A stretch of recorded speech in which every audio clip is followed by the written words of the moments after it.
Hello everyone, it's Marquis Easley again with another video.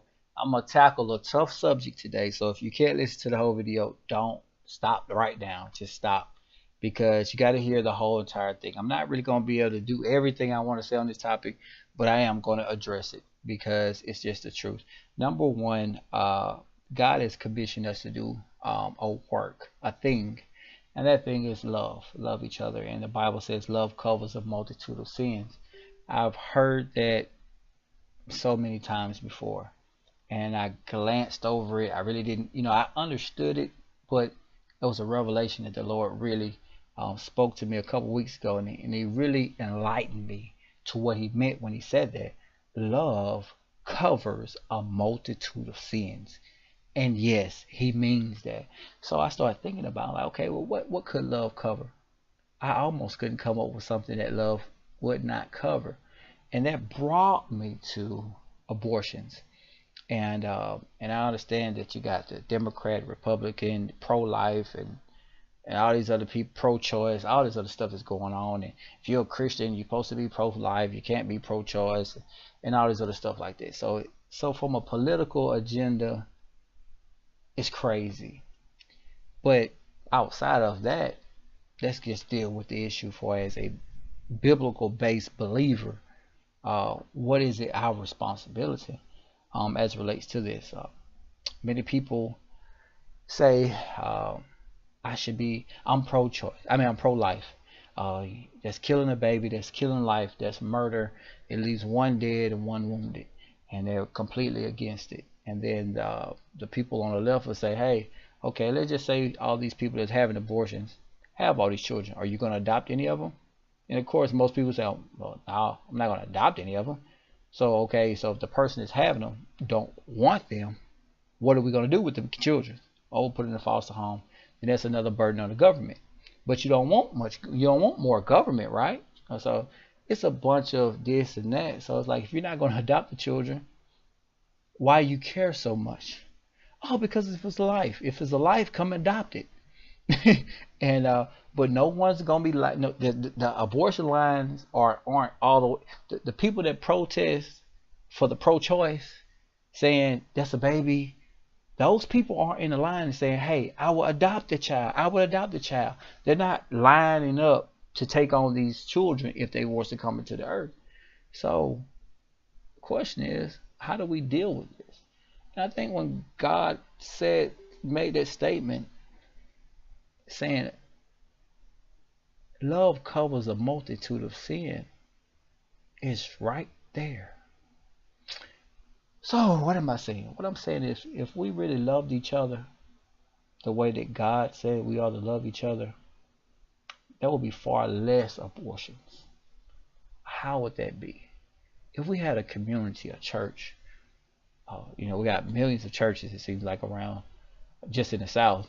But if we have a community of churches that have a community, a congregation of people that truly loved sacrificially, that will literally, as John 15:13 says, lay their life down for their friends. That's what greater love has no man than this, than he that lay his life down for his friend. So if you was to lay, as us as believers, we lay our life down in love people in our communities, our neighbors, and then it becomes a global thing that everybody knows that those Christians love people like no other people on earth.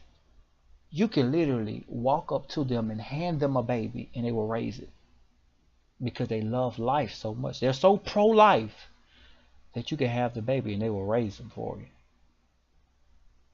That's love. What selfishness is, no, I don't want it. Hey, I'm all about me. I'm about mine. I'm going to raise mine. I'm going to send mine to college. I'm going to have my own house. I'm going to have my own car. I'm going to have my own this. I'm going to have my own retirement. I'm going to have my own this. That's selfishness. It's focus upon self. Oh, no. You're supposed to be responsible. Be responsible. But also, if you're going to talk the talk, you're going to have to walk the walk. So therefore, Paul, was he responsible when he died? What about John the Baptist? He got his head cut off. What about James? What about Stephen? What about the people that were stoned to death, and was killed and was set on fire and burned, and those who beheaded? You know, what about those guys? Were they responsible? They died for the gospel. And yet we are so selfish. So we won't give our seat up for the gospel. Some of us won't even wake up for the gospel. So we want to stand on these corners and protest and wear these shirts and these bumper stickers and all this other stuff, but are you adopting anybody? Are you at any pregnancy centers hugging and loving on these young ladies that are having these abortions, even some of these older ladies that are having these abortions, and telling them, you know what, I know you went through something that was traumatic, or I know you don't want the child, but I'll take you into my house, I will feed you, I will clothe you, I will do everything in the world to make sure that this child comes into this world, and once you have it, you'll have any responsibility, I will raise it. That's love. You know how many more babies would be saved through that type of evangelism? You know how many people that wouldn't even think of abortion as an option if we had churches on every corner loving that type of way? So before you put on your pro-life shirt, before you put on your pro-life bumper sticker, ask yourself, am I really pro-life?